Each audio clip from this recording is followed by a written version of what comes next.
Hi കൂട്ടുകാരെ, എല്ലാവർക്കും എൻ്റെ കുക്കിംഗ് ചാനലിലേക്ക് സ്വാഗതം. ഇന്നിവിടെ തയ്യാറാക്കുന്നത് ഒരു സ്റ്റീൽ കട്ട് ഓട്സ് ഉപ്പുമാവാണ്. 100 ഗ്രാം സ്റ്റീൽ കട്ട് ഓട്സ് 3 മണിക്കൂർ നേരം വെള്ളത്തിൽ കുതിർത്തതിന് ശേഷം എടുത്ത് കഴുകി വൃത്തിയാക്കി മാറ്റി വയ്ക്കുക.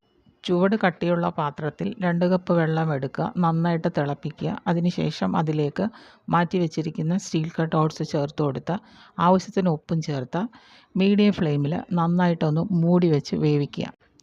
ഓട്സ് വേകുന്ന സമയം കൊണ്ട് നമുക്കിതിന് വേണ്ടിയിട്ടുള്ള പച്ചക്കറിക്കൂട്ട് തയ്യാറാക്കാം. അതിന് വേണ്ടിയിട്ട് ഒരു പാത്രം അടുപ്പത്തിലേക്ക് വയ്ക്കുക. അതും ലോ ഫ്ലെയിമിലായിരിക്കണം. അതിലേക്ക് 1 ടേബിൾ സ്പൂൺ വെളിച്ചെണ്ണ, അതുപോലെ 1/4 ടീസ്പൂൺ കടുക്, 2 ചുവന്ന മുളകും കറിവേപ്പിലയും ഇട്ട് നല്ലോണം മൂപ്പിച്ചെടുക്കുക. പിന്നെ ചേർക്കേണ്ടത് 1/4 കപ്പ് വീതം ബീൻസ്, ക്യാരറ്റ്, സവാള ഇവ കൊത്തി അരിഞ്ഞതായിരിക്കണം ഇതിൽ ചേർത്ത് നന്നായിട്ടൊന്ന് വഴറ്റുക.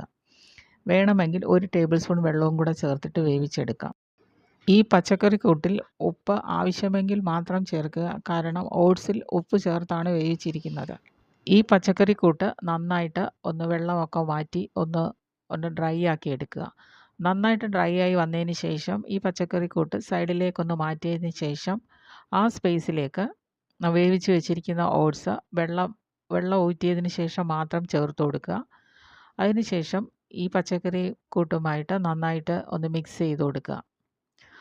ലോ ഫ്ലെയിമിലായിരിക്കണം ഇതൊക്കെ ചെയ്യുന്നത്, അല്ലെങ്കിൽ പാത്രത്തിൽ പറ്റിപ്പിടിക്കും. നന്നായിട്ട് മിക്സ് ചെയ്ത് വന്നതിന് ശേഷം മാത്രം അതിലേക്ക് 1/4 കപ്പ് തേങ്ങയും ചേർത്ത് കൊടുത്ത് ഒന്ന് മൂടി വെച്ചിട്ട് ലോ ഫ്ലെയിമിൽ തന്നെ 2 മിനിറ്റ് നേരം ഒന്ന് വേവിച്ചെടുക്കുക. നല്ല രുചികരമായ ഓട്സ് ഉപ്പുമാവാണ്. എല്ലാവരും ഒന്ന് തയ്യാറാക്കി നോക്കുക. എല്ലാവരും തയ്യാറാക്കി നോക്കുമെന്ന് വിചാരിക്കുന്നു. Okay, thank you.